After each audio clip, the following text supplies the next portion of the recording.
Año 1797. París. En un despacho del Palacio de Luxemburgo, impregnado del olor a cera, a papel viejo y a tabaco, sobre una enorme mesa de roble pulido, yace un mapa. No es el mapa de Europa, surcado por las huellas de las recientes victorias de la República Francesa. No es el mapa de la brumosa Inglaterra, el principal y odiado enemigo, cuya invasión parece tan deseada como imposible. A la luz trémula de las velas, sobre el pergamino se perfilan los contornos del mar Mediterráneo, de Italia, de los Balcanes, y más allá, hacia el sureste, el contorno enigmático, casi mítico, del norte de África y de Oriente Próximo. Un dedo fino y pálido, con una uña cuidada, se desliza sobre el mapa, dejando un rastro invisible. Pasa por Córcega, Cerdeña, Sicilia. Cruza el mar que los antiguos romanos llamaban nuestro mar. El dedo se detiene en una estrecha franja de tierra, atrapada entre dos continentes, en un país que una larga y sinuosa vena azul de un río divide en dos. Egipto. En el silencio del despacho, una voz, aún no acostumbrada a mandar sobre imperios, pero que ya conoce su propio valor, pronuncia: Europa es un hormiguero. Todas las grandes potencias han existido en Oriente. El hombre al que pertenecen esa voz y ese dedo es el general de 28 años Napoleón Bonaparte. Es el héroe de la República, el pacificador de los realistas, el genio de la campaña de Italia, un hombre cuyo nombre ya resuena por toda Europa, provocando en unos admiración y en otros miedo. Es joven, está hambriento de gloria y los estrechos límites de la política europea ya lo asfixian. Busca hazañas a la medida de sus ambiciones y sus ambiciones están a la medida de las hazañas de Alejandro Magno, de Julio César, de aquellos titanes de la antigüedad cuyas sombras ve en sus sueños. Para el gobierno del Directorio, al que desprecia por su corrupción y debilidad, este joven y desmesuradamente popular general era un problema. Era demasiado peligroso para tenerlo en París, donde en cualquier momento podría disolverlos con las bayonetas de sus fieles soldados. Pero también era demasiado valioso para simplemente apartarlo de los asuntos. Había que encontrarle una ocupación, lejana, arriesgada, pero gloriosa. La idea de un desembarco en Inglaterra, protegida por la todopoderosa flota británica, parecía suicida. Y entonces, en ese despacho, en la mente del general y en las de los políticos, nace un plan tan genial como demencial. El plan de golpear a Inglaterra no en el Canal de la Mancha, sino donde menos se lo espera. Cortar su arteria principal, la ruta comercial a la India, la fuente de su riqueza y poderío colonial. Conquistar Egipto, esa antigua cuna de la civilización, convertirlo en una cabeza de puente francesa y desde allí, como un nuevo Alejandro, desafiar el dominio británico en Oriente. Es una aventura digna de leyendas. Es un sueño tejido de estrategia, geopolítica y los ensueños románticos de la Ilustración sobre los misterios de los faraones. Aquel mapa sobre la mesa de roble no era un simple pergamino, era un portal a otra realidad. Era la promesa de victorias inimaginables y de amargas derrotas. Era la sentencia de muerte para decenas de miles de soldados y marineros. Era la cuna de una nueva ciencia, la egiptología. Era el prólogo del ascenso al trono imperial y de la tragedia en los campos helados de Rusia. Nadie sabía aún que esta expedición, concebida como un golpe contra Inglaterra, se convertiría en una epopeya de 3 años, llena de descubrimientos científicos y batallas sangrientas, de triunfos y catástrofes. Es la historia del choque de 2 mundos, de 2 civilizaciones, de 2 épocas. Es el relato de la campaña de Egipto de Napoleón Bonaparte, la aventura más romántica, más enigmática y quizás la más trascendental de la historia de la humanidad.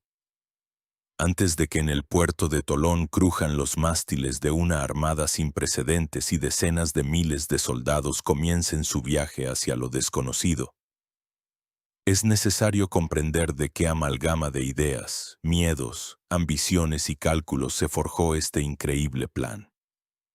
La expedición a Egipto no fue una decisión espontánea. Se convirtió en el punto de intersección de varias corrientes históricas poderosas, de las aspiraciones personales de Napoleón y de las intrigas políticas de la Francia posrevolucionaria, finales de 1797. Francia, a pesar de sus triunfos revolucionarios en el continente, se encuentra en una posición precaria. Por un lado, Napoleón acaba de concluir su brillante primera campaña de Italia. Austria, el principal adversario continental, ha sido derrotada y forzada a la paz por el Tratado de Campo Formio.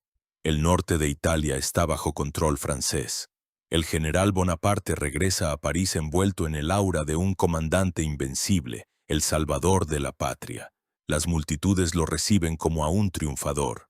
Pero, por otro lado, a la revolución le queda un enemigo, el más irreconciliable y poderoso. Gran Bretaña. La Señora de los Mares, protegida de los ejércitos franceses por la barrera insuperable del Canal de la Mancha y su Royal Navy, continúa la guerra. Financia coaliciones antifrancesas, lleva a cabo un bloqueo naval, ahoga el comercio francés. Para el gobierno del Directorio, compuesto por 5 directores, Inglaterra era una amenaza existencial. Mientras no fuera puesta de rodillas, la paz era imposible. Inmediatamente después de su regreso de Italia, el Directorio nombra a Bonaparte comandante en jefe del Ejército de Inglaterra, que debe llevar a cabo el audaz plan de desembarcar en las Islas Británicas. Napoleón, con su energía característica, se pone manos a la obra. Inspecciona las tropas, estudia la costa, evalúa las fuerzas navales disponibles y muy rápidamente llega a una conclusión desalentadora. La operación está condenada al fracaso.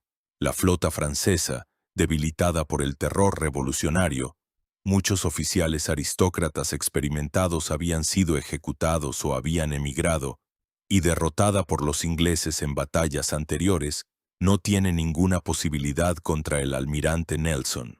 Un intento de cruzar el Canal de la Mancha sería un suicidio. Emprender algo contra Inglaterra sin un dominio total del mar es la más audaz y la más difícil de todas las operaciones, informa al Directorio. Y aquí surge la pregunta clave. Si un ataque directo es imposible, ¿cómo aplastar al enemigo? La respuesta de Napoleón fue simple y genial. Hay que golpear la fuente de su poder. Y el poder de Inglaterra es su imperio colonial, su comercio, sus incalculables riquezas que fluyen de la India. Y el camino a la India pasa por Oriente Próximo. Y la llave de ese camino es Egipto.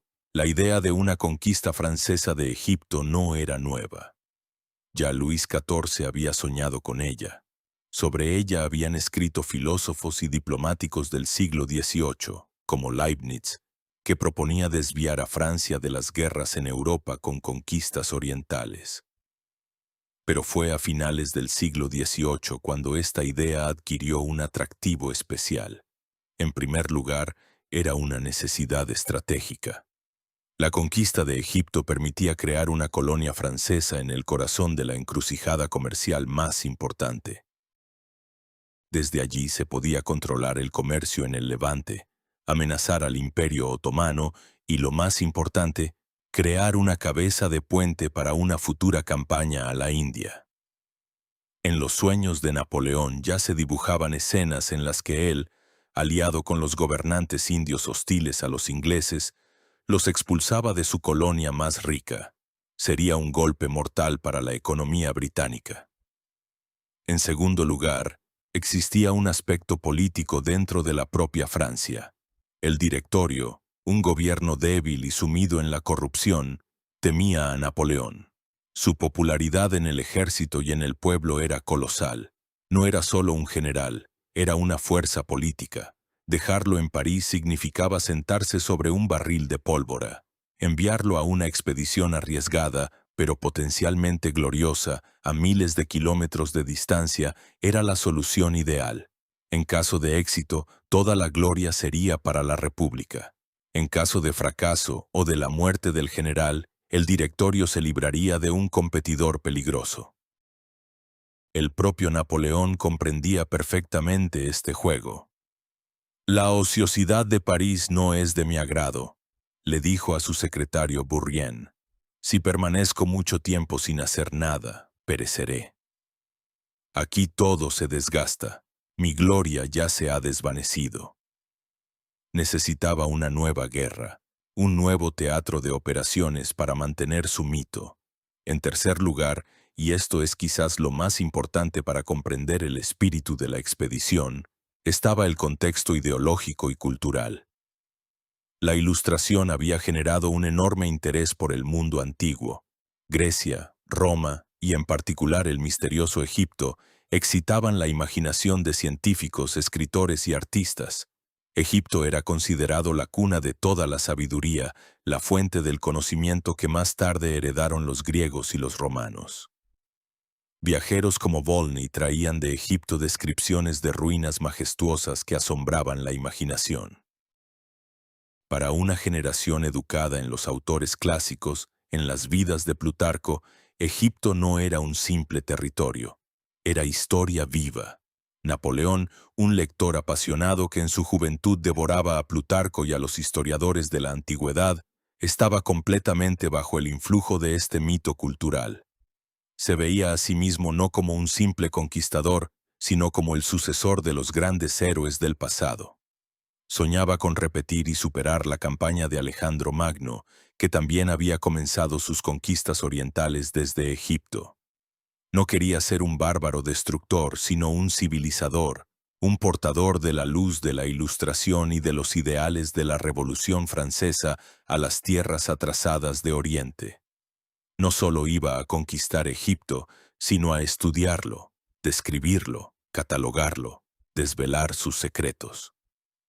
Fue por eso por lo que en su ejército se incluyó una comisión de ciencias y artes sin precedentes por su escala. Finalmente, el propio Egipto a finales del siglo XVIII era un bocado apetitoso. Formalmente, era una provincia del Imperio Otomano, pero el poder real en él pertenecía desde hacía varios siglos a la casta militar feudal de los mamelucos, descendientes de esclavos guerreros del Cáucaso y del Mar Negro. Los beys mamelucos guerreaban constantemente entre sí, saqueaban a la población y prácticamente no obedecían al sultán en Constantinopla. El país que una vez fue el granero de Roma se encontraba en una profunda decadencia.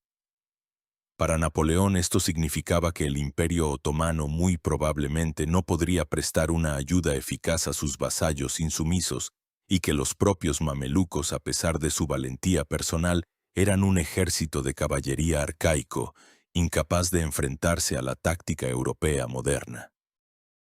Así, del entrelazamiento de estos factores, el odio estratégico a Inglaterra, las intrigas políticas del directorio, las ambiciones personales de Napoleón inspiradas por la sombra de Alejandro y la fascinación romántica por Oriente, nació el plan de la expedición a Egipto. En marzo de 1798, el directorio lo aprobó con un decreto secreto. El objetivo se formuló con la máxima claridad: conquistar Egipto, expulsar a los ingleses de todas sus posesiones orientales a las que él, es decir, Bonaparte, pueda llegar, y en particular destruir todas sus factorías en el Mar Rojo, cortar el istmo de Suez y tomar todas las medidas necesarias para asegurar la posesión libre y exclusiva del Mar Rojo para la República Francesa. La tarea estaba encomendada. La mayor aventura de la Edad Moderna se preparaba para empezar. Mientras los diplomáticos en París tejían una red de intrigas y los espías por toda Europa intentaban descifrar el verdadero objetivo del inminente golpe, en la costa sur de Francia, en el principal puerto mediterráneo de Tolón y en los puertos vecinos como Marsella, Génova y Civitavecchia, se desplegó una actividad de proporciones verdaderamente titánicas. La preparación de la expedición a Egipto fue una obra maestra de logística, organización y, sobre todo, de secretismo. Napoleón, nombrado comandante en jefe del nuevo ejército de Oriente, se reveló aquí no solo como un general, sino también como un administrador genial. La escala de la empresa era asombrosa.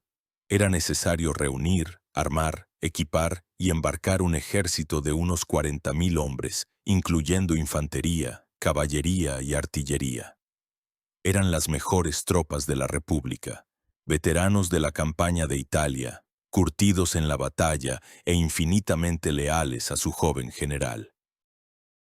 Entre sus comandantes se encontraban futuros mariscales y leyendas de las guerras napoleónicas, el austero y fiable Louis-Alexandre Berthier, jefe de Estado Mayor, el valiente y directo Jean-Baptiste Kleber, un gigante en estatura y espíritu, el brillante jinete Joachim Murat, el talentoso táctico Louis de Seize y Jean Lannes, uno de los generales más valientes y queridos por Napoleón.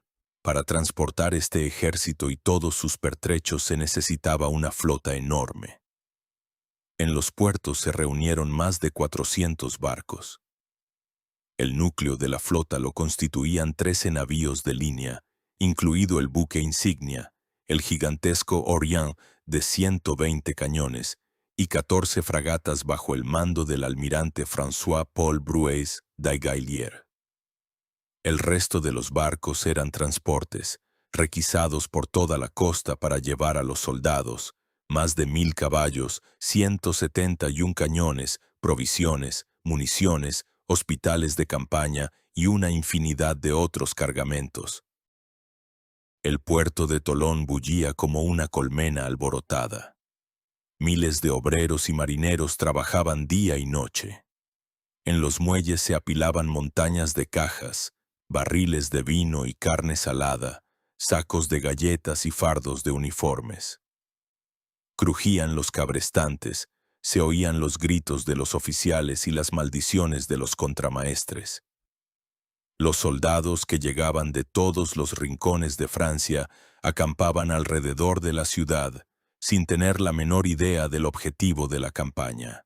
Oficialmente seguían siendo parte del ejército de Inglaterra. Los rumores que circulaban eran de lo más increíble. Se hablaba de un desembarco en Irlanda, de una campaña a Sicilia o incluso de un regreso a Italia. Napoleón y el directorio hacían todo lo posible por mantener esta desinformación, comprendiendo perfectamente que el principal enemigo no era solo la flota británica, sino también la inteligencia británica. El almirante Nelson ya cruzaba el Mediterráneo, intentando desentrañar las intenciones de los franceses. Cualquier filtración de información podría haber llevado a la catástrofe incluso antes de zarpar. Pero la parte más inusual y sin precedentes de esta armada no fue la militar, sino la civil. Napoleón, que se veía a sí mismo no solo como un conquistador, sino también como un ilustrado, decidió llevar consigo a Egipto a la flor y nata de la ciencia y el arte franceses. Se formó la llamada Comisión de Ciencias y Artes, en la que se incluyeron 167 personas, las mejores mentes de la Francia de entonces. Fue una verdadera constelación de talentos. Entre ellos había matemáticos como Gaspard Monge, uno de los fundadores de la Escuela Politécnica, y Jean-Baptiste Fourier, cuyos futuros trabajos sobre la teoría de la conducción del calor sentarían las bases de la física moderna. Había químicos como Claude-Louis Berthollet, uno de los creadores de la nomenclatura química moderna. Había ingenieros, astrónomos, geólogos, botánicos, zoólogos, arquitectos, artistas y literatos. Dominique Vivant Denon, un talentoso grabador y futuro primer director del Louvre, fue nombrado artista oficial de la expedición. Sus bocetos se convertirían en un testimonio inestimable y sentarían las bases del entusiasmo europeo por el estilo egipcio. Estas personas, a quienes los soldados llamaban irónicamente los sabios o los burros, porque durante la batalla los colocaban en el centro del cuadro junto con los animales de carga, no iban a Egipto con las manos vacías.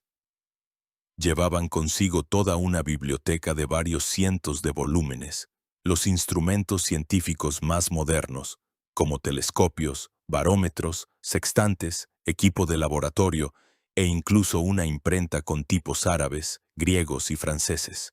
Su tarea era el estudio exhaustivo de un país nuevo y desconocido.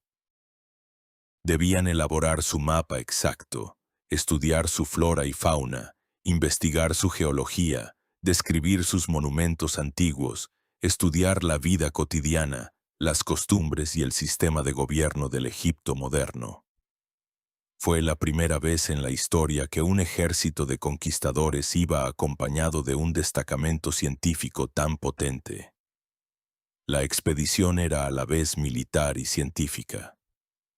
La espada debía ir de la mano con el compás y la pluma. El 19 de mayo de 1798, todo estaba listo. Napoleón se dirigió a las tropas con uno de sus famosos discursos, sin revelar aún el objetivo final, pero encendiendo los corazones de los soldados con promesas de gloria y riqueza. «Soldados, sois una de las alas del ejército de Inglaterra. Habéis luchado en las montañas, en las llanuras, habéis asediado ciudades. Os queda hacer la guerra en el mar. Las legiones romanas a las que a veces habéis imitado pero aún no habéis igualado, lucharon contra Cartago en este mismo mar. Soldados, marineros, hasta ahora habéis sido abandonados. Hoy, la mayor preocupación de la República sois vosotros. Europa os contempla». Ese mismo día, la enorme flota, orgullo y esperanza de Francia, zarpó de Tolón y se hizo a la mar. A bordo del Orient, Napoleón reflexionaba sobre el futuro. Navegaba hacia su destino, hacia las pirámides y los faraones, hacia la gloria de Alejandro. Pero junto a él, en ese mismo mar, también zarpó su principal antagonista, el hombre que se convertiría en su sombra y su genio maligno, el contraalmirante británico Horatio Nelson. El juego mortal del gato y el ratón en las aguas del Mediterráneo había comenzado, y de su resultado dependía no solo el destino del ejército de Oriente, sino también el futuro de toda Europa.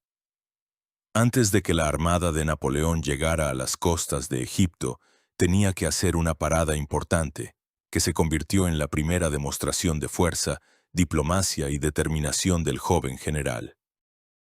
En el corazón del mar Mediterráneo, en la ruta entre Sicilia y África, se encontraba un archipiélago rocoso que durante siglos había servido como un bastión inexpugnable del mundo cristiano contra el Imperio Otomano.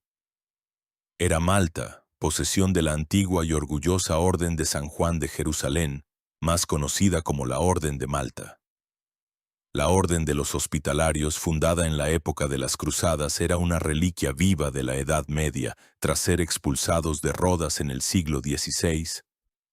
Los caballeros recibieron Malta del emperador Carlos V y la convirtieron en una fortaleza inexpugnable. Su capital, La Valeta, rodeada de potentísimos bastiones, era considerada una obra maestra del arte de la fortificación. En 1565 los caballeros resistieron el gran asedio, repeliendo los ataques del enorme ejército del sultán Solimán el Magnífico. Desde entonces, la fama de Malta como un baluarte inexpugnable no hizo más que fortalecerse. Sin embargo, a finales del siglo XVIII, la orden se encontraba en una profunda decadencia. Había perdido su antigua importancia militar y religiosa. De temibles guerreros de Cristo, los caballeros se habían convertido en ricos aristócratas que llevaban una vida ociosa con los ingresos de sus posesiones europeas. La Revolución Francesa asestó un golpe devastador a su bienestar al confiscar todas las posesiones de la orden en territorio francés, lo que les privó de su principal fuente de ingresos. La propia orden estaba desgarrada por contradicciones internas. La mayoría de los caballeros eran franceses, y muchos de ellos simpatizaban con las nuevas ideas que llegaban de París. El gran maestre de la orden en 1798 era Ferdinand von Hompesch zu Bolheim, el primer alemán en ocupar este cargo. Era un hombre indeciso, débil y completamente desprevenido para el desafío que el destino le había lanzado. Para Napoleón, Malta tenía una enorme importancia estratégica. Dejar a sus espaldas una fortaleza tan poderosa con uno de los mejores puertos del Mediterráneo habría sido una locura. Malta debía convertirse en una base intermedia clave en el camino a Egipto, asegurando las comunicaciones y el abastecimiento. El plan para su captura fue elaborado con antelación y era una parte integral de toda la aventura egipcia. El 9 de junio de 1798, la flota francesa apareció en el horizonte de La Valeta. La visión de cientos de barcos que llenaban todo el espacio visible sumió a los habitantes y a los caballeros en el terror. Napoleón, no queriendo perder tiempo en un largo asedio que podría dar a Nelson la oportunidad de alcanzarlo, decidió actuar con astucia. Envió al maestre Hompesch una exigencia que era a la vez cortés y un ultimátum: permitir que la flota francesa entrara en el puerto para reabastecerse de agua dulce. Hompesch y su consejo se encontraron en una trampa. Negarse significaba provocar un ataque inmediato. Aceptar significaba dejar entrar al enemigo en el corazón mismo de la fortaleza. Según las antiguas reglas, no podían entrar en el puerto más de 4 barcos a la vez. Hompesch se aferró a esta regla, con la esperanza de ganar tiempo. Respondió que estaba dispuesto a dejar entrar solo a unos pocos barcos. Esa respuesta era la que Napoleón necesitaba. Inmediatamente la declaró un acto hostil y dio la orden de desembarcar. En pocas horas, las tropas francesas bajo el mando de los generales de Saix, Baraguer, Dilliers y Vaubois desembarcaron en diferentes puntos de la isla. La resistencia ofrecida por los caballeros fue simbólica. La guarnición era débil, compuesta principalmente por milicias locales que no estaban ansiosas por morir por sus señores aristocráticos. Muchos caballeros franceses sabotearon abiertamente las órdenes y se negaron a luchar contra sus compatriotas. En las filas de la orden reinaban el pánico y la traición. En pocas horas, los franceses capturaron todas las fortificaciones clave fuera de La Valeta. El maestre Hompesch, encerrado en su palacio, perdió por completo el control de la situación. Viendo la desesperanza de la resistencia, accedió a negociar. El 12 de junio se firmó una convención de capitulación. Las condiciones eran generosas pero humillantes. La orden renunciaba para siempre a sus derechos sobre Malta. Al maestre Hompesch se le prometió una pensión vitalicia. A los caballeros franceses se les permitió regresar a su patria y al resto abandonar la isla.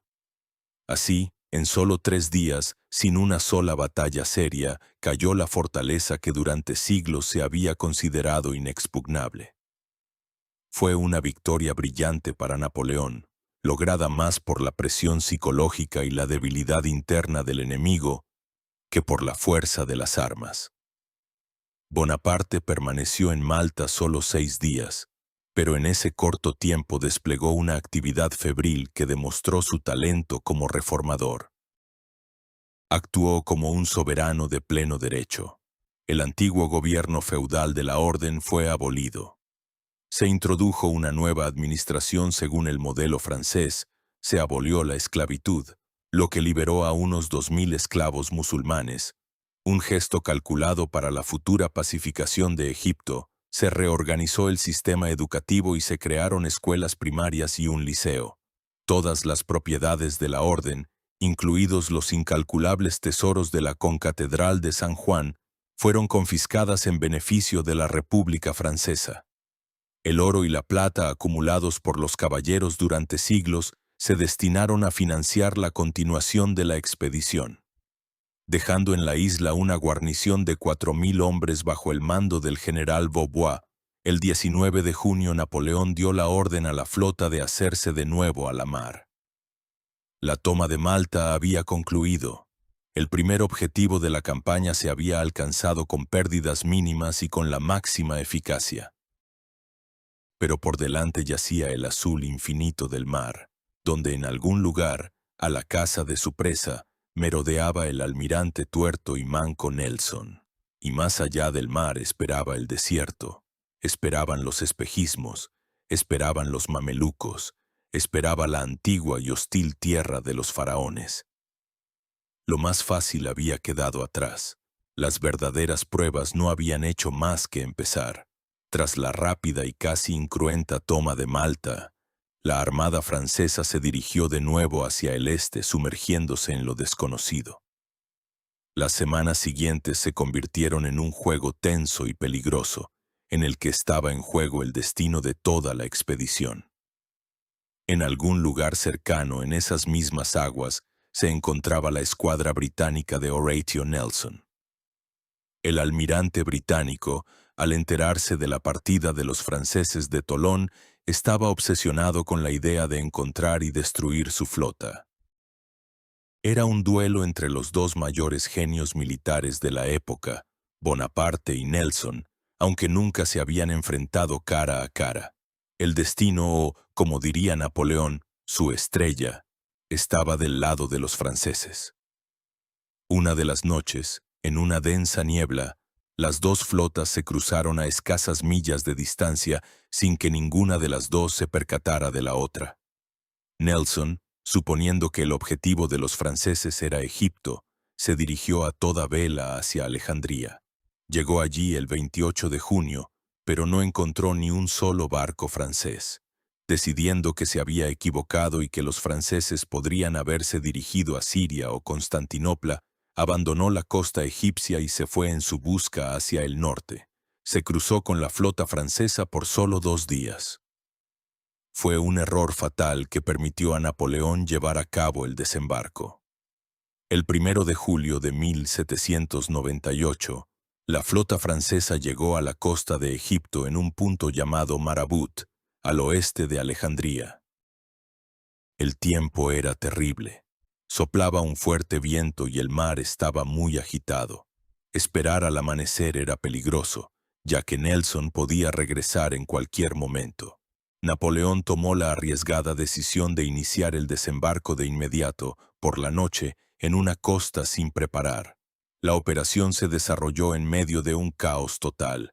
Los soldados, agotados por un mes de travesía marítima, descendían en la oscuridad por escalas inestables a las lanchas, que eran zarandeadas por las olas. Algunas barcas volcaron, y la gente se ahogó a pocos metros de la tierra prometida. El propio Napoleón estuvo a punto de ahogarse cuando su lancha chocó contra un arrecife. Solo al amanecer lograron desembarcar los primeros destacamentos. Ante ellos se extendía una tierra que no tenía nada que ver con las descripciones románticas de los libros. En lugar del fértil delta del Nilo, los recibió un desierto lúgubre y pedregoso. Los soldados, vestidos con gruesos uniformes europeos de lana, sintieron de inmediato toda la fuerza del calor africano. Pero no había tiempo para descansar. Sin esperar el desembarco de la artillería y la caballería, Napoleón formó 3 columnas con las fuerzas disponibles y dio la orden de asaltar Alejandría de inmediato. Alejandría, otrora la gran capital de los Ptolomeos, a finales del siglo XVIII presentaba un aspecto lamentable. De su antiguo esplendor solo quedaban ruinas. La ciudad estaba rodeada de murallas medievales semiderruidas, y la guarnición constaba de unos pocos cientos de mamelucos y milicianos árabes. El asalto, que comenzó al amanecer del 2 de julio, fue breve y brutal. Los franceses, sin escalas de asedio, treparon por las murallas ayudándose unos a otros. Durante el combate, los generales Kleber y Menou resultaron heridos. Pero la resistencia fue rápidamente aplastada. Al mediodía, la ciudad estaba en manos de los franceses. Se había obtenido la primera victoria en suelo egipcio. Inmediatamente después de la toma de la ciudad, Napoleón emitió su famosa proclamación al pueblo egipcio, impresa en la imprenta que había traído consigo en lengua árabe. Fue una obra maestra de la propaganda, en la que intentó presentarse a sí mismo y a su ejército no como conquistadores, sino como libertadores. Declaraba que no había venido a destruir el Islam, sino por el contrario a protegerlo. Decía que respetaba al profeta y al Corán más que los mamelucos. Sus enemigos, declaraba, eran solo los mamelucos, los usurpadores, tiranos y ladrones que arruinaban la hermosa tierra de Egipto.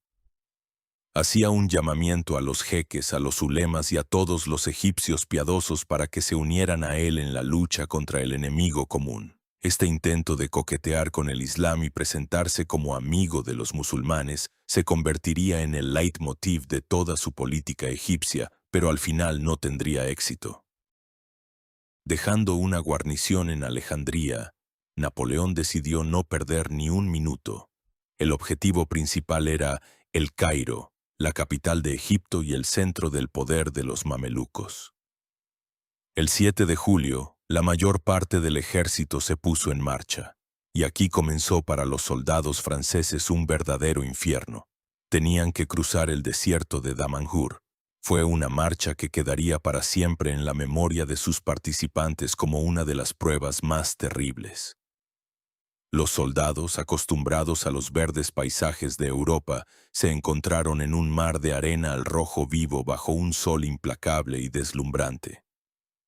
La temperatura subía a niveles inimaginables. Los uniformes de lana se convirtieron en un instrumento de tortura. Pero el principal tormento fue la sed. Las reservas de agua que llevaban se agotaron rápidamente.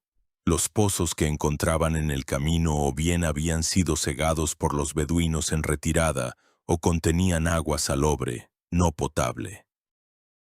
Los soldados sufrían de deshidratación, golpes de calor y disentería. Los perseguían los espejismos. A lo lejos veían lagos y oasis que, al acercarse, resultaban ser solo un tembloroso espejismo sobre la arena. La disciplina comenzó a decaer.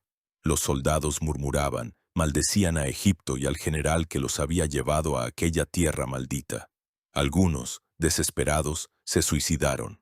Además, el ejército era constantemente hostigado por las incursiones de los jinetes beduinos. Estos escurridizos fantasmas del desierto aparecían de la nada, mataban a los soldados rezagados, saqueaban los convoyes y desaparecían instantáneamente tras las dunas. El primer enfrentamiento serio con los mamelucos tuvo lugar el 13 de julio en el pueblo de Chebreis. Allí, los franceses vieron por primera vez a su principal adversario en todo su esplendor. La caballería mameluca era un espectáculo fascinante. Eran guerreros selectos con vistosas ropas de seda, armados con excelentes sables de Damasco, pistolas y carabinas.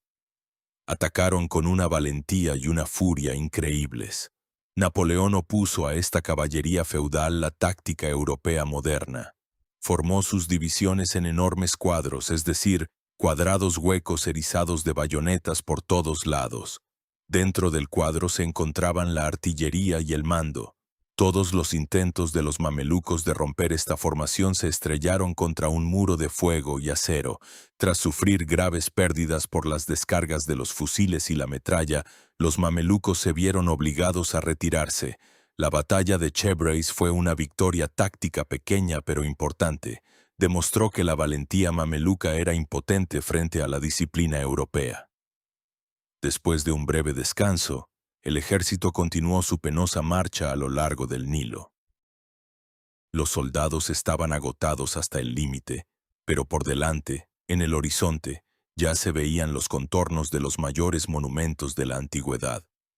Se acercaba la batalla decisiva que determinaría quién sería el dueño de Egipto. La batalla al pie de las pirámides. Tras una agotadora marcha por el desierto y una primera escaramuza exitosa en Chebreis, el exhausto ejército francés se acercó finalmente a su objetivo principal, El Cairo. Pero antes de apoderarse de la ciudad, tenían que enfrentarse a toda la fuerza del ejército mameluco, que se había reunido para dar a los extranjeros una batalla decisiva. El escenario de esta batalla fue la llanura en la orilla occidental del Nilo, cerca del pueblo de Embabeh, y en el horizonte, en el aire trémulo por el calor, se dibujaban las majestuosas siluetas que durante milenios habían sido testigos mudos del auge y la caída de las civilizaciones. Las grandes pirámides de Giza. En la mañana del 21 de julio de 1798, los dos ejércitos se encontraban frente a frente, presentando un contraste asombroso. Por un lado, estaban los 25.000 franceses, harapientos, con los rostros demacrados por la sed y el cansancio, con sus uniformes azules descoloridos y cubiertos de polvo. Pero era un ejército curtido y disciplinado, unido por la fe en su genial comandante. Por otro lado, estaba el ejército de los mamelucos, que era la encarnación del lujo oriental y del valor marcial medieval. Al frente estaban los dos beys principales, los gobernantes de Egipto, Murad Bey, responsable del ejército, e Ibrahim Bey, jefe de la administración civil. Sus fuerzas contaban con unos 6.000 jinetes mamelucos, la élite del ejército, y entre 15.000 y 40.000 infantes febalslasí y árabes, que eran más bien una milicia mal armada. La caballería mameluca era uno de los espectáculos más impresionantes de la época. Cada jinete era un combatiente individual, revestido de cota de malla, con pantalones de seda y turbante, armado con todo un arsenal, un sable curvo, una daga, varias pistolas, una carabina y una lanza. Sus caballos de pura sangre árabe eran magníficos, confiaban en su valentía personal, en una carga impetuosa que barría todo a su paso. Su táctica no había cambiado en siglos. Murad Bey dispuso su ejército a lo largo del Nilo. Su flanco derecho se apoyaba en el río y estaba fortificado en el pueblo de Embabeh, donde concentró a su infantería y unos 40 cañones. El centro y el flanco izquierdo estaban formados por su famosa caballería, que se extendía por el desierto en dirección a las pirámides. El plan de los mamelucos era simple: aplastar a los franceses con una sola y poderosa carga de caballería. Napoleón, al evaluar la disposición del enemigo, vio instantáneamente su debilidad. La infantería y la artillería mamelucas estaban concentradas en un solo lugar y separadas de la caballería. La propia caballería, extendida por la llanura, era vulnerable a los ataques de flanco. Decidió ignorar el campamento fortificado de Embabeh y ocuparse primero de la principal amenaza, la caballería. Al igual que en Chevreys, formó su ejército en 5 enormes cuadros, uno por cada división: de Saix, Reinier, Bonn, Dugua y Vial. Los cuadros estaban dispuestos en escalón, uno detrás de otro, formando una fortaleza viva y móvil. La artillería se colocó en las esquinas de los cuadros proporcionando fuego circular. Antes del comienzo de la batalla, mientras pasaba revista a sus tropas, Napoleón pronunció una frase que se ha convertido en una de las más famosas de la historia militar. Señalando las pirámides que se veían a lo lejos, exclamó: «Soldados, desde lo alto de estas pirámides 40 siglos os contemplan». En el original, la frase quizás sonaba como: «Pensad que 40 siglos». Estas palabras, dirigidas a los soldados de la Revolución, educados en los ideales de la antigüedad, tuvieron un efecto psicológico colosal. Convirtieron una batalla ordinaria por el Cairo en un acontecimiento trascendental, inscribiéndolo en los anales de la historia mundial. La batalla comenzó alrededor de las 3 de la tarde. Murad Bey, incapaz de contener la impaciencia de sus guerreros, lanzó a su caballería al ataque. Miles de jinetes, brillando sus armas y lanzando un salvaje grito de guerra, se precipitaron como una avalancha sobre los cuadros franceses, principalmente sobre las divisiones de Desaix y Reinier, que se encontraban en el flanco derecho. Lo que siguió no fue una batalla, fue una carnicería. Los soldados franceses, manteniendo una calma glacial, dejaron que los atacantes se acercaran a tiro y abrieron un fuego mortífero. Las órdenes de los oficiales sonaban claras y frías: ¡fuego! Las descargas de los fusiles y la metralla cegaron filas enteras de atacantes. La primera línea de mamelucos fue barrida. pero su valentía era ilimitada. Se lanzaron una y otra vez contra los cuadrados erizados de bayonetas. Algunos, desesperados, se estrellaron contra las filas, intentando abrirse paso a sablazos. Otros disparaban sus pistolas a quemarropa a los rostros de los soldados franceses. Algunos incluso arrojaron a los pies de sus caballos los brazos y las cabezas arrancados de sus compañeros, intentando obligar a los animales a avanzar contra el muro de bayonetas. Pero todo fue en vano. Los cuadros permanecieron inexpugnables. Tras perder a cientos de sus mejores guerreros, la caballería mameluca, desmoralizada, se dividió. Una parte, encabezada por Murad Bey, se retiró en desorden hacia el sur, en dirección al Alto Egipto. La otra parte se precipitó hacia su campamento en Emba Beg, sembrando allí el pánico y el caos. Napoleón aprovechó inmediatamente el momento. Hizo avanzar sus cuadros, cortando a los mamelucos la retirada hacia el Cairo. Las divisiones de Bonne y Vial asaltaron el campamento de Embabé. La infantería que lo defendía, al ver la derrota de la caballería, estaba completamente desmoralizada. Tras un breve pero encarnizado combate, los franceses irrumpieron en el pueblo. Comenzó la masacre. Mamelucos y felas, intentando salvarse, se arrojaron al Nilo, donde muchos se ahogaron bajo el fuego de los franceses. Al anochecer, todo había terminado. La batalla que pasó a la historia como la batalla de las pirámides concluyó con una victoria total y aplastante de los franceses. Las pérdidas de los mamelucos fueron enormes, varios miles de muertos y ahogados. Las pérdidas de los franceses fueron insignificantes, unos 30 muertos y 260 heridos. No fue solo una victoria, fue el triunfo del sistema militar europeo sobre la táctica arcaica de Oriente. A los vencedores les correspondió un botín fabuloso. El campamento de los mamelucos estaba lleno de lujo. Armas costosas, magníficos caballos, alfombras, tiendas, oro y joyas. Los soldados que el día anterior morían de sed, ahora se llenaban los bolsillos de oro. Al día siguiente, 22 de julio, Napoleón Bonaparte entró en el Cairo. El poder de los mamelucos en el Bajo Egipto se había derrumbado. Se convirtió en el dueño de la antigua capital. Parecía que el objetivo principal de la expedición se había alcanzado y que por delante le esperaba la gloria de un nuevo sultán. Pero mientras celebraba su triunfo en tierra, en el mar, frente a las costas de Alejandría, se avecinaba una catástrofe que convertiría su victoria en una trampa y pondría fin a todos sus grandiosos planes. Mientras Napoleón y su ejército entraban triunfalmente en el Cairo, recogiendo los frutos de su aplastante victoria en las pirámides, el almirante François-Paul Brueys y su flota estaban anclados en la bahía de Abukir, cerca de Alejandría. Esta bahía, con sus bancos de arena y arrecifes, no era el lugar ideal para fondear, pero el almirante, cumpliendo la orden de Bonaparte de proporcionar cobertura al ejército, la consideró lo suficientemente segura. Estaba convencido de que los ingleses, que ya habían abandonado esas aguas una vez, no volverían tan pronto. Fue una confianza fatal que costó a Francia su flota y al ejército de Oriente la esperanza de regresar. Horatio Nelson, mientras tanto, no había cesado en su búsqueda. Tras recorrer la parte oriental del Mediterráneo y no encontrar a los franceses, siguiendo su genial intuición, se dirigió de nuevo hacia Egipto.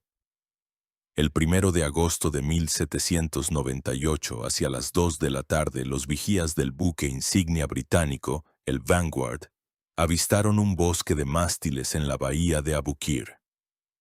Nelson había encontrado a su presa. Brueys, al descubrir la aproximación de la flota británica, no levó anclas para salir a mar abierto a presentar batalla.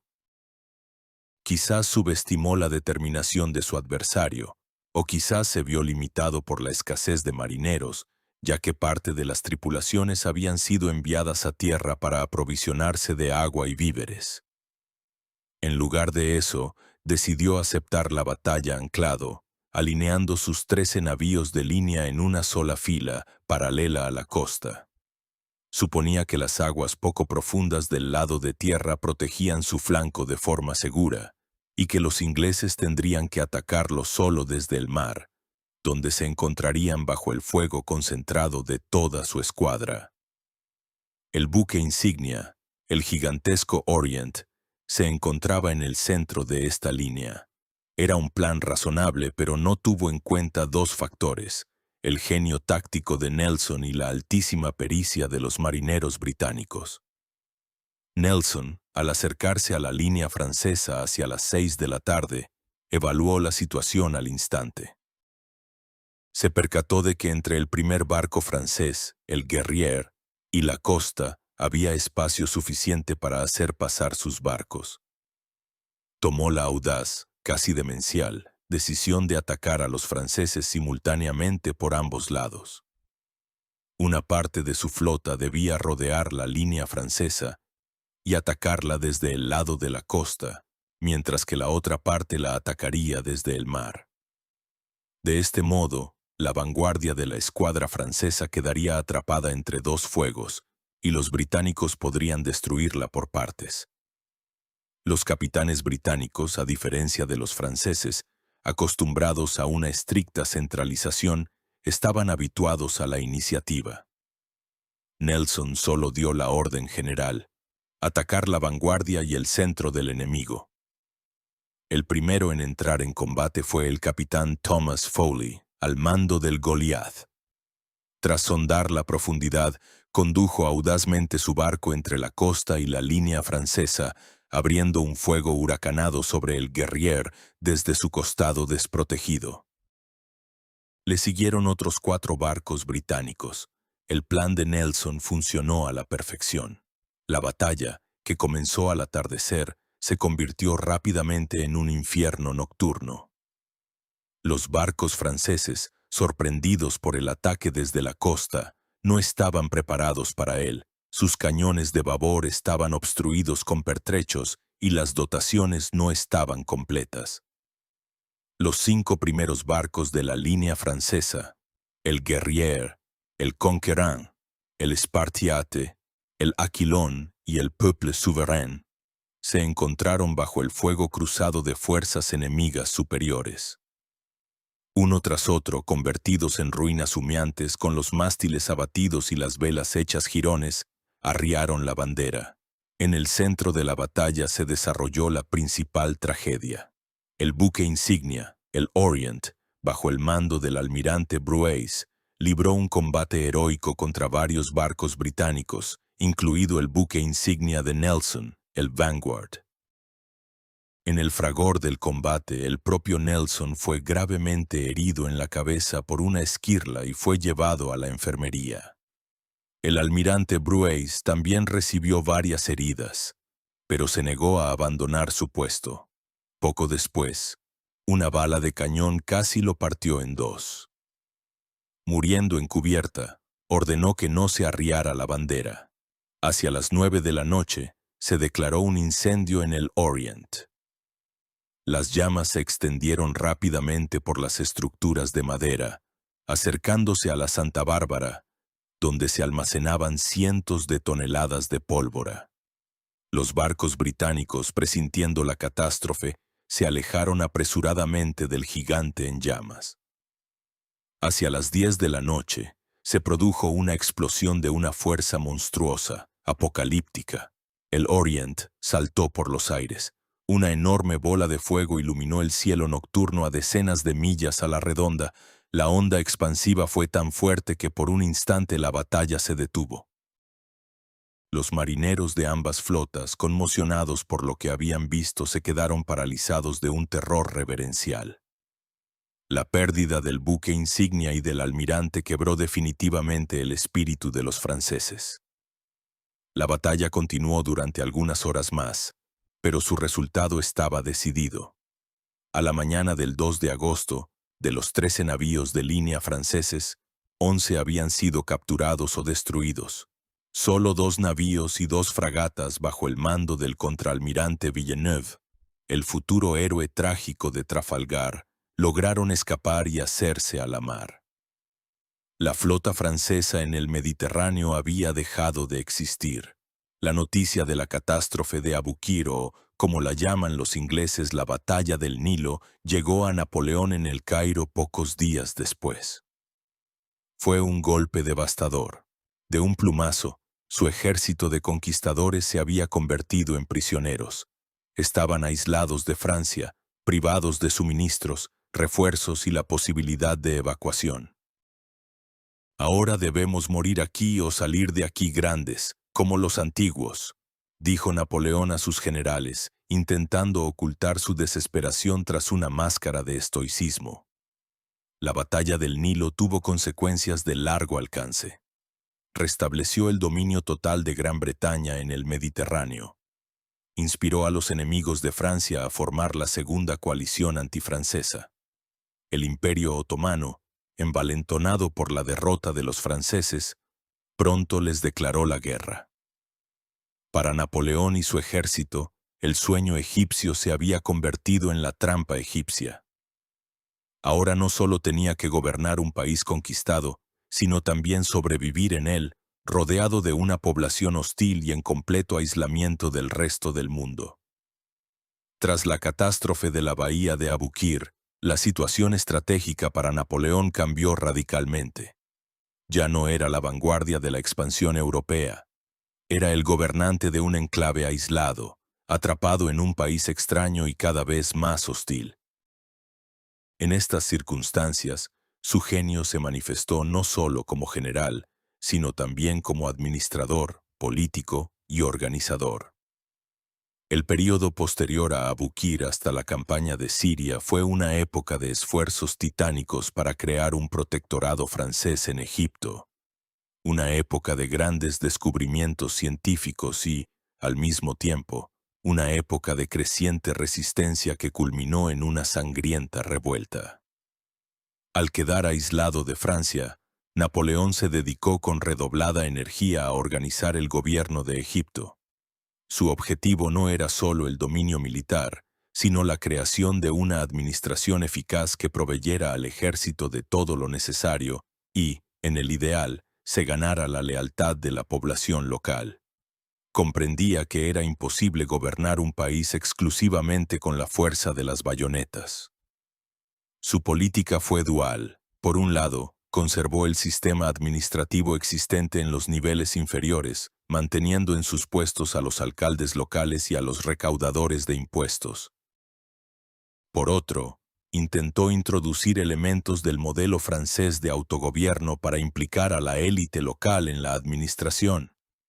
En el Cairo y en los centros provinciales se crearon los llamados divanes, es decir, órganos consultivos compuestos por los jeques, ulemas, teólogos islámicos y ricos comerciantes más respetados. El órgano supremo era el Diván General en el Cairo. Napoleón se reunía regularmente con sus miembros, les consultaba sobre cuestiones de gobierno, impuestos y justicia, tratando de crear la apariencia de que los egipcios participaban en el gobierno de su propio país. Al mismo tiempo, desplegó un amplio programa de reformas. Se introdujo un nuevo sistema fiscal más justo para acabar con las exacciones depredadoras de los mamelucos. Se tomaron medidas para mejorar las condiciones sanitarias de El Cairo. Se empezaron a limpiar las calles de basura y se crearon cuarentenas para combatir la peste. Los ingenieros franceses comenzaron a construir molinos de viento de tipo europeo para moler el grano, a reparar canales y a planificar nuevas carreteras. Se organizó el primer servicio postal de Egipto, pero la parte más asombrosa y duradera del legado de Napoleón en Egipto fue su actividad científica y cultural. El 22 de agosto de 1798 fundó en El Cairo el Instituto de Egipto, a imagen del Instituto de Francia. Se instaló en uno de los lujosos palacios de la nobleza cairota y se dividió en 4 secciones: matemáticas, física, economía política y literatura y arte. Los miembros del instituto eran los 167 científicos de la Comisión de Ciencias y Artes. El instituto se convirtió en el centro neurálgico de la colonia francesa. Allí se celebraban reuniones periódicas en las que los científicos informaban de los resultados de sus investigaciones. Gaspard Monge y Claude Berthollet dirigían su trabajo.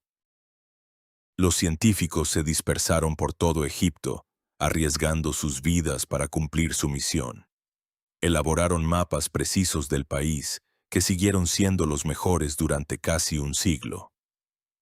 Estudiaron la geología del Valle del Nilo, tratando de desentrañar el misterio de sus crecidas anuales. Botánicos y zoólogos catalogaron miles de especies de plantas y animales desconocidas para la ciencia europea.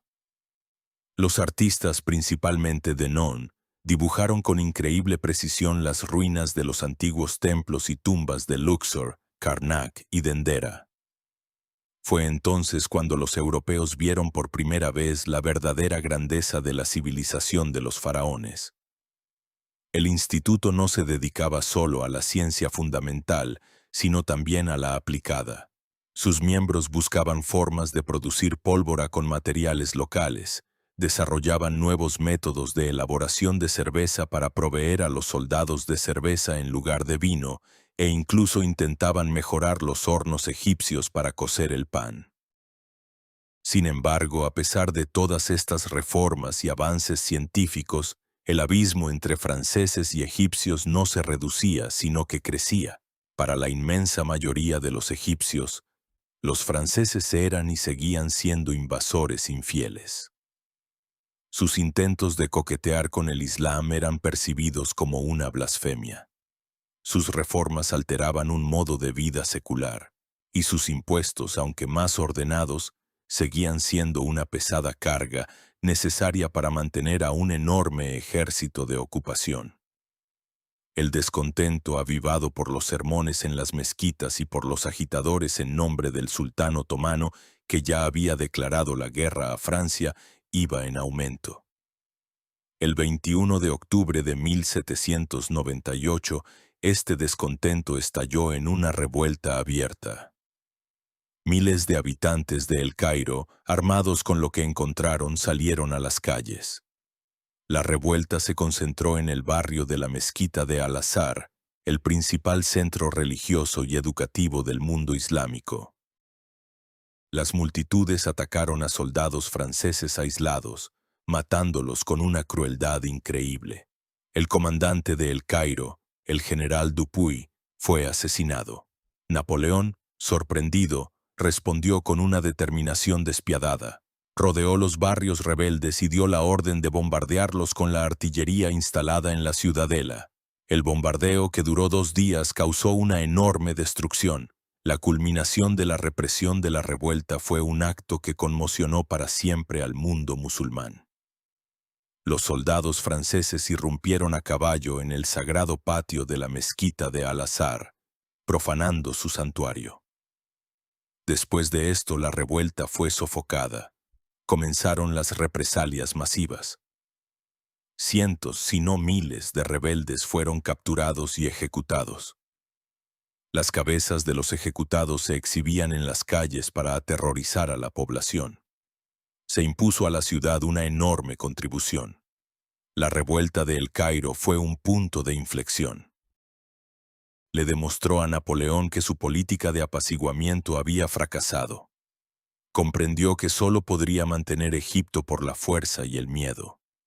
Las ilusiones de una misión ilustrada se disiparon, dando paso a la dura realidad de la ocupación.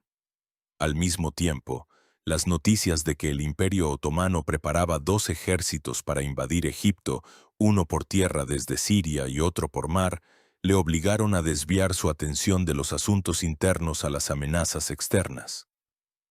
Decidió no esperar al enemigo, sino asestar un golpe preventivo. Así nació la idea de una nueva campaña aún más ambiciosa y arriesgada que la de Egipto, la campaña de Siria. Habiendo reprimido la revuelta de El Cairo con una crueldad de hierro, Napoleón aseguró temporalmente su retaguardia, pero sabía perfectamente que la principal amenaza provenía ahora del exterior. El Imperio Otomano, instigado por Gran Bretaña y Rusia, había declarado oficialmente la guerra a Francia y preparaba un doble golpe contra Egipto. Un ejército debía ser transportado por mar y desembarcar en la zona de Alejandría. Otro, terrestre, se estaba reuniendo en Siria bajo el mando del bajá de Damasco Ahmed al-Yassar para invadir Egipto a través del desierto del Sinaí. Napoleón, fiel a su principal principio estratégico, que consistía en atacar siempre primero y derrotar al enemigo por partes, decidió no esperar la invasión. A principios de 1799, tomó la decisión de asestar un golpe preventivo al ejército sirio, derrotarlo en su propio territorio, capturar las fortalezas clave de la costa y asegurar así la frontera oriental de Egipto.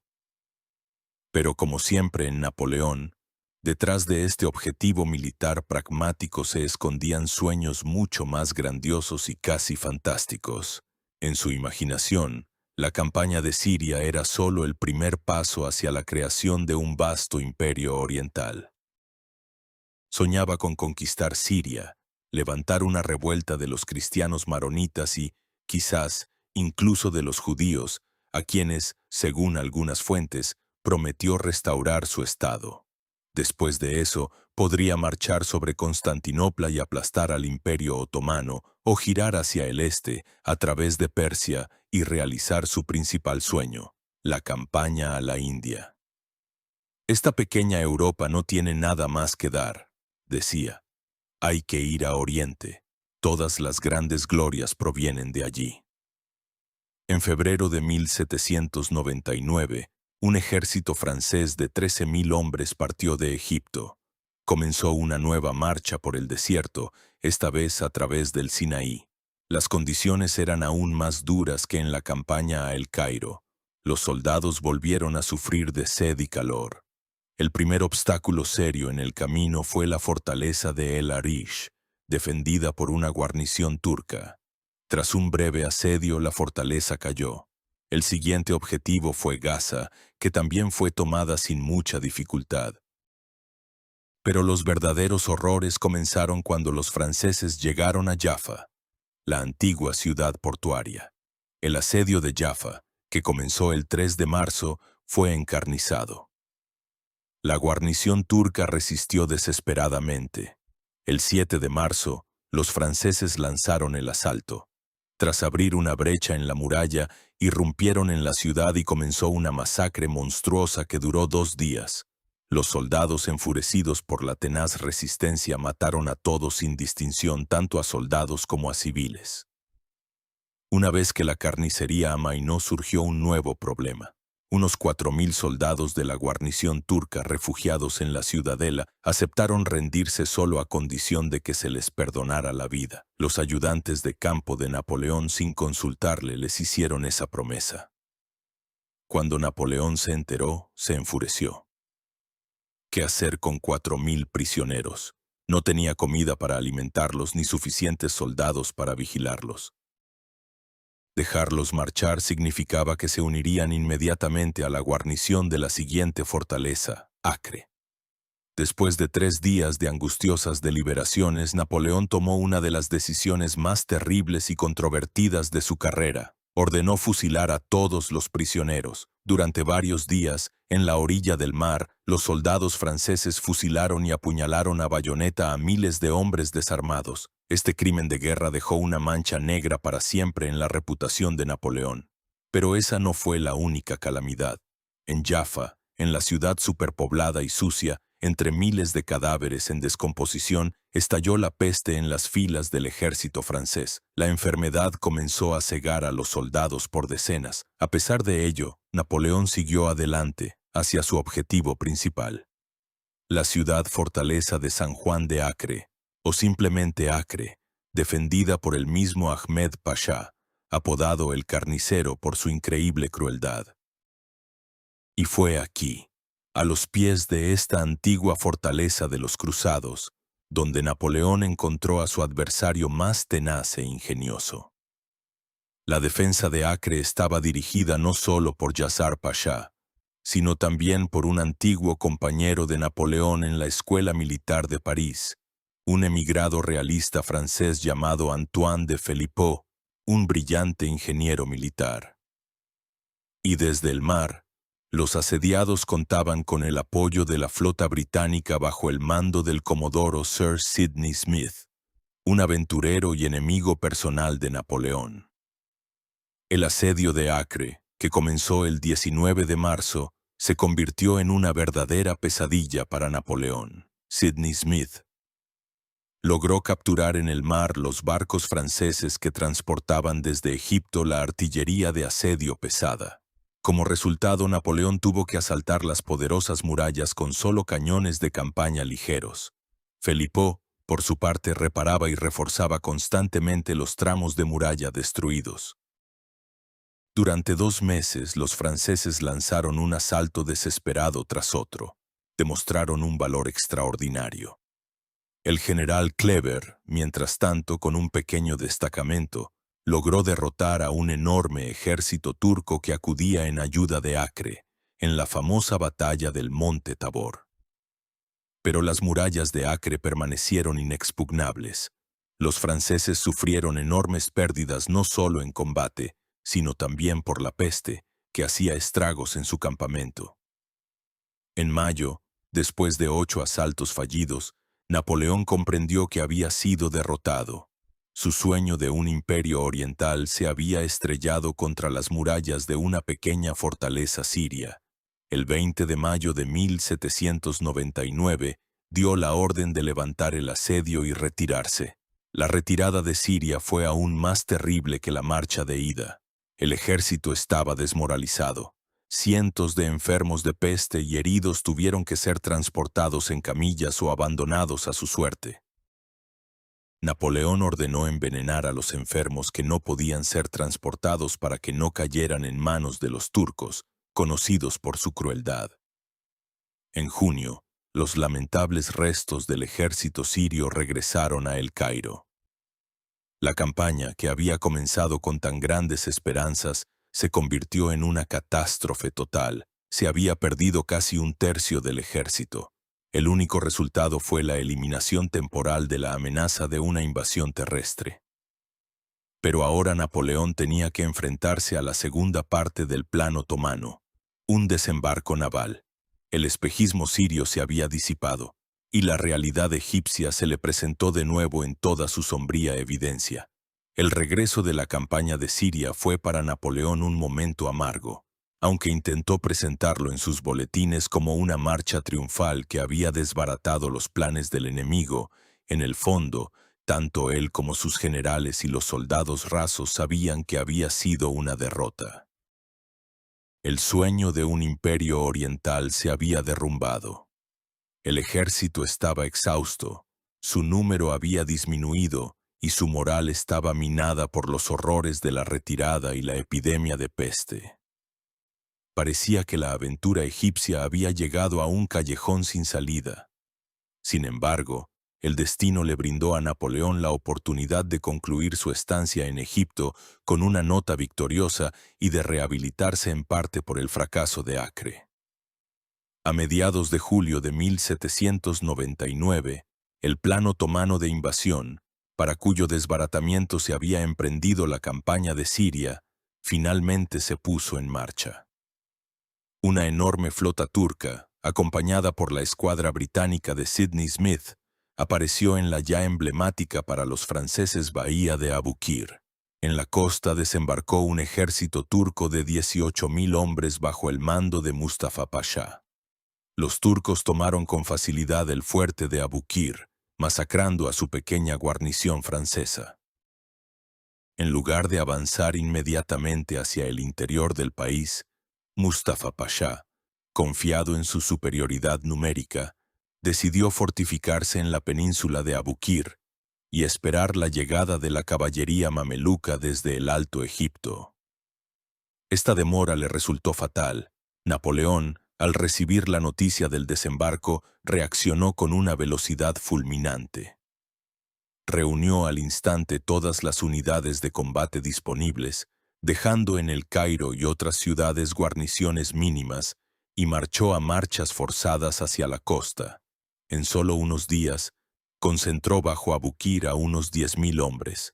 El 25 de julio de 1799, Napoleón atacó las posiciones turcas, la batalla que pasó a la historia como la Segunda Batalla de Abukir o la Batalla Terrestre de Abukir, a diferencia de la naval, se convirtió en un modelo de su genio táctico y en todo lo contrario al agotador asedio de Acre. El ejército turco ocupaba 2 líneas fortificadas que se extendían a lo largo de la península.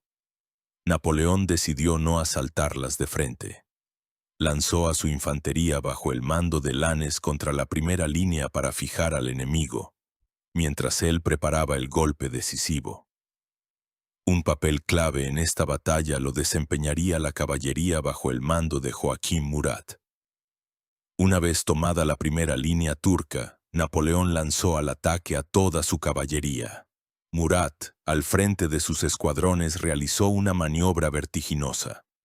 Rodeó la segunda línea de fortificaciones turcas y se abalanzó sobre el centro mismo del campamento enemigo, donde se encontraba el cuartel general de Mustafa Pasha. El ataque fue tan rápido e inesperado que sembró el pánico en las filas turcas. Durante este ataque, el propio Murat realizó una hazaña que se convirtió en leyenda. Se enfrentó personalmente a Mustafa Pasha. El turco le disparó con una pistola, hiriéndolo en la mandíbula, pero Murat, en respuesta, le asestó un sablazo, cortándole 2 dedos, y lo hizo prisionero. La captura del comandante en jefe y el furioso ataque de la caballería francesa quebraron definitivamente el espíritu del ejército turco. Los soldados en pánico se lanzaron a huir hacia el mar, con la esperanza de llegar a sus barcos. Pero la infantería y la caballería francesas los persiguieron de cerca, acuchillándolos y fusilándolos sin piedad. Miles de turcos se ahogaron intentando llegar a nado a la flota. Fue una derrota total y absoluta. Todo el ejército otomano fue aniquilado o hecho prisionero. La victoria se logró con pérdidas mínimas para los franceses. La batalla de Abukir fue una brillante revancha por el fracaso de Siria.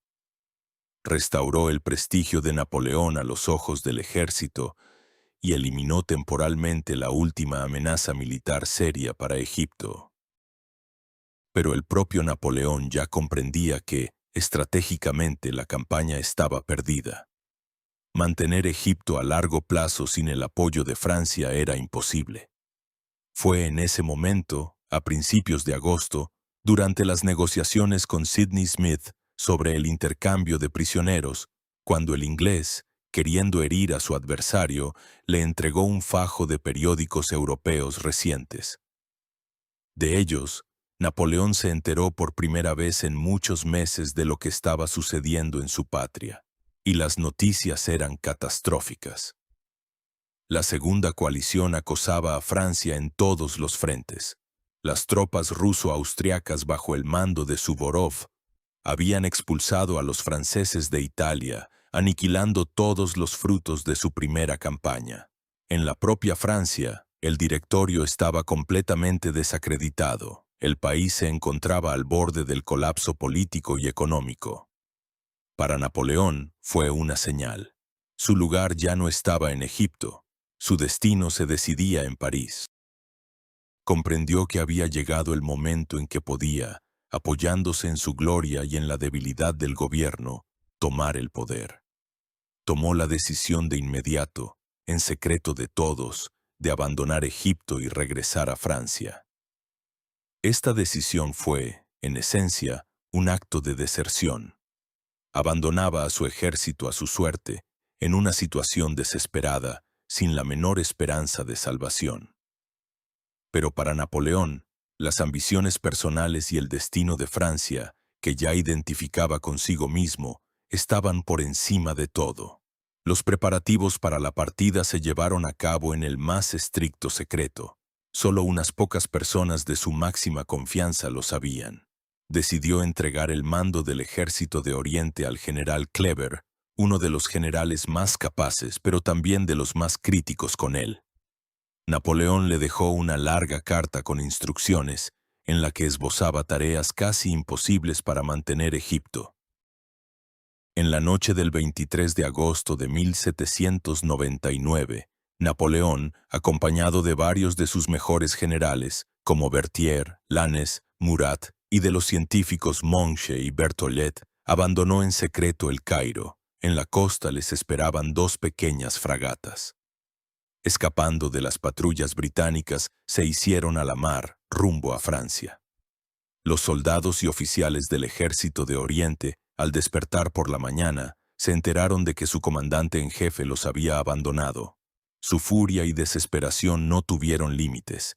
Se sintieron traicionados, pero la rueda de la historia ya había girado. Mientras los restos de su ejército se preparaban para una larga y desesperada lucha por la supervivencia en Egipto, Napoleón Bonaparte navegaba hacia su nuevo destino, hacia el golpe de estado del 18 de Brumario y la corona de emperador. La aventura egipcia, para él personalmente, había terminado, pero sus frutos científicos y culturales apenas comenzaban a madurar. Mientras Napoleón se apresuraba a Francia para tomar el poder y su ejército abandonado, bajo el mando del valiente pero condenado general Kleber, intentaba sobrevivir en un país hostil, en el polvo de las obras egipcias y en el silencio de los laboratorios de El Cairo. Se libraba otra guerra invisible, la guerra por el conocimiento. Y si en términos militares y políticos la campaña de Egipto resultó ser un fracaso para Francia, en el plano científico se convirtió en uno de los acontecimientos más fructíferos y revolucionarios de la historia. Su principal resultado fue el nacimiento de una nueva ciencia, la egiptología. Durante cientos de años, Egipto había sido para Europa un país de mitos y enigmas. Las majestuosas pirámides, los templos cubiertos de escrituras misteriosas, las momias y las esfinges, todo esto excitaba la imaginación, pero permanecía incomprensible. La antigua civilización egipcia era muda. Sus jeroglíficos, que los griegos y los romanos aún podían leer, se habían olvidado por completo. Los eruditos del Renacimiento y la Ilustración veían en ellos solo signos simbólicos y alegóricos que ocultaban alguna sabiduría secreta, pero nadie podía leerlos. Los científicos franceses del Instituto de Egipto, por primera vez en la historia, abordaron el estudio del país de forma sistemática. No se limitaron a admirar las antigüedades, las midieron, las dibujaron, las describieron y las catalogaron con un rigor científico, penetraron en tumbas que habían estado selladas durante milenios, copiaron las interminables inscripciones jeroglíficas de las paredes de los templos, elaboraron mapas del cielo estrellado que habían visto los antiguos sacerdotes. Pero el tesoro más importante, la llave que debía abrir la puerta a este mundo perdido, fue un discreto trozo de granito oscuro. A mediados de julio de 1799, durante los trabajos de fortificación de un antiguo fuerte en la ciudad de Rosetta, o en árabe Rashid, en el delta del Nilo, los soldados bajo el mando del ingeniero Pierre-François Bouchard se toparon con una losa de basalto negro, cubierta de inscripciones. Bouchard, siendo un hombre culto, comprendió de inmediato la importancia del hallazgo. En la piedra había grabados 3 textos idénticos en contenido en 3 idiomas diferentes. La parte superior estaba escrita en jeroglíficos del antiguo Egipto. La del medio, en escritura demótica egipcia, es decir, una forma posterior de la escritura cursiva egipcia, y la parte inferior, la más importante, en griego antiguo, que los eruditos europeos conocían perfectamente. Fue un verdadero eureka. Se hizo evidente que se trataba de un texto bilingüe que podría servir de clave para el desciframiento de los jeroglíficos. La piedra fue enviada inmediatamente a El Cairo, al Instituto de Egipto. Los científicos estaban entusiasmados. Comprendieron que tenían en sus manos una herramienta que permitiría que la voz del antiguo Egipto volviera a sonar. Se hicieron copias de las inscripciones, que se enviaron a los principales lingüistas de Europa. El destino de la propia piedra de Rosetta resultó ser dramático. Tras la capitulación del ejército francés en 1801, la piedra, junto con otras antigüedades recopiladas, fue capturada por los británicos como trofeo de guerra y llevada a Londres, donde todavía hoy se conserva en el Museo Británico. Pero las copias de las inscripciones quedaron en manos de los franceses. El trabajo de desciframiento duró más de 20 años. Muchos eruditos intentaron resolver este misterio, pero el avance definitivo lo logró un joven y genial lingüista francés, Jean-François Champollion. A diferencia de sus predecesores que todavía consideraban los jeroglíficos como signos puramente simbólicos, Champollion, comparando los nombres griegos, por ejemplo, Ptolomeo y Cleopatra, con sus análogos en los cartuchos jeroglíficos marcos ovalados, comprendió que el sistema jeroglífico era mixto. Algunos signos eran ideogramas que representaban conceptos enteros y otros eran signos fonéticos que representaban sonidos como las letras de un alfabeto. En 1822 finalmente anunció su exitoso desciframiento abriendo una nueva era en el estudio del mundo antiguo. Pero el legado de los científicos de Napoleón no se limita a la piedra de Rosetta. Tras su regreso a Francia comenzó un trabajo titánico para sistematizar todos los materiales recopilados. El resultado de este trabajo fue una publicación monumental y sin parangón, la Descripción de Egipto. Era una enorme enciclopedia, compuesta por 23 volúmenes, publicados entre 1809 y 1829. Incluía volúmenes con texto que describían todos los aspectos de la vida en Egipto, desde la historia antigua hasta la vida cotidiana moderna, y, lo más valioso, volúmenes con miles de grabados de la más alta calidad. En estos grabados se representaban con una precisión fotográfica templos, tumbas, estatuas, papiros, animales, plantas y mucho más. La descripción de Egipto causó furor en Europa. Mostró por primera vez al mundo la verdadera imagen, no mítica, de la antigua civilización egipcia en toda su grandeza. Esta publicación sentó las bases de la egiptología científica, provocó una verdadera egiptomanía en el arte, la arquitectura y la moda europeas. Los motivos egipcios aparecieron en el diseño de muebles, joyas e incluso en la decoración de edificios. Así, aunque el ejército de Napoleón abandonó Egipto derrotado y humillado, el ejército de sus científicos regresó triunfante. Sus conquistas no fueron territoriales, sino intelectuales.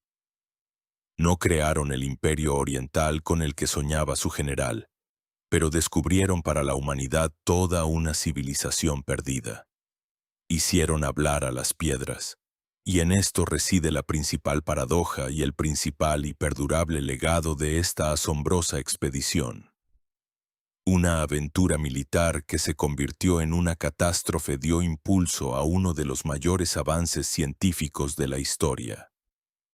Cuando los últimos barcos franceses que se llevaban los restos del ejército de Oriente tras su capitulación en 1801, desaparecieron en el horizonte sobre Egipto, reinó de nuevo el silencio, roto solo por el viento del desierto.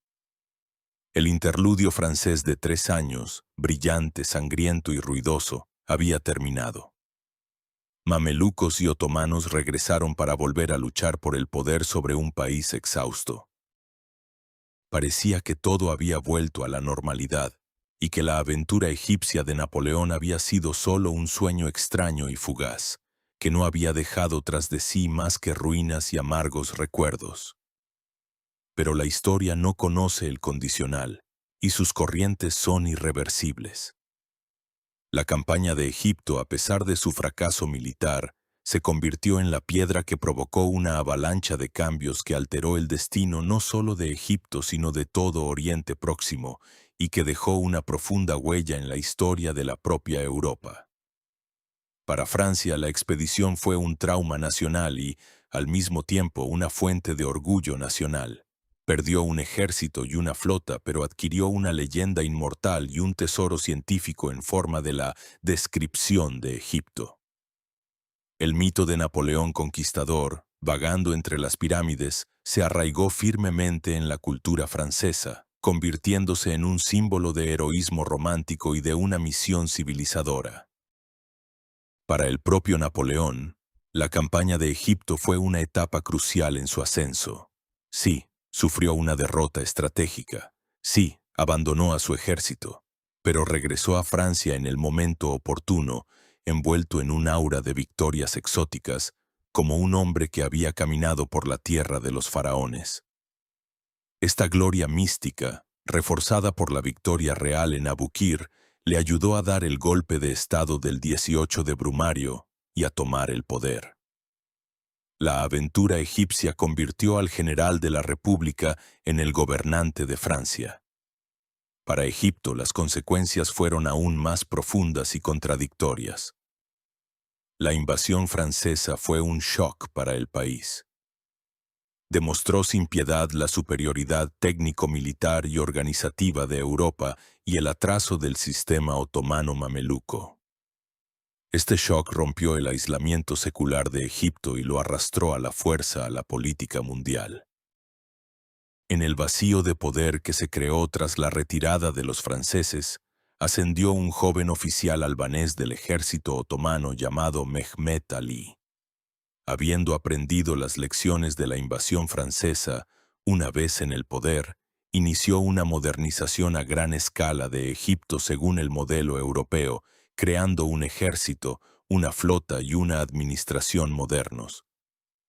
Es Mehmet Ali quien es considerado el fundador del Egipto moderno, pero el impulso para sus reformas provino precisamente de la invasión de Napoleón. Así, Bonaparte, sin quererlo, se convirtió en el catalizador del renacimiento egipcio. Pero este renacimiento también tuvo su lado oscuro. Al abrir Egipto a Europa, la expedición dio comienzo a una era de rivalidad colonial por Oriente Próximo. En el siglo XIX, Egipto se convertiría en el escenario de la lucha entre Gran Bretaña y Francia, caería en la servidumbre financiera y, finalmente, se convertiría en un protectorado británico. El sueño de Napoleón de una colonia francesa en el Nilo se convirtió finalmente en la realidad del dominio británico. Y finalmente queda el gran legado científico. El nacimiento de la egiptología, el desciframiento de los jeroglíficos, el descubrimiento para el mundo de la grandeza de la civilización de los faraones, todo ello son resultados directos e indiscutibles de la expedición. Paradójicamente, fue la invasión militar, con sus saqueos y su violencia, la que abrió el camino a una comprensión y conservación genuinas de este gran legado. Entonces, ¿qué fue la campaña de Egipto de Napoleón? ¿Una aventura demencial, nacida de ambiciones desmedidas? ¿Un error geopolítico que costó miles de vidas? ¿O un impulso cruel pero necesario que despertó a un país antiguo de un sueño secular y abrió a Occidente una de las cunas de su propia civilización? Probablemente todo ello a la vez. Fue una epopeya en la que se entrelazaron de forma trágica e inseparable la crueldad de la guerra y la luz de la Ilustración. Los cínicos cálculos políticos y una sincera sed de conocimiento, las ambiciones imperiales y el nacimiento de una nueva ciencia. Los ecos de esta asombrosa expedición todavía se oyen en el bullicio de las calles del Cairo moderno, en el silencio de las salas de los museos europeos y en la eterna y muda mirada de la Esfinge, que lo vio todo, la llegada de las legiones de César, el desembarco de los soldados de Bonaparte y el nacimiento del mundo en el que vivimos hoy.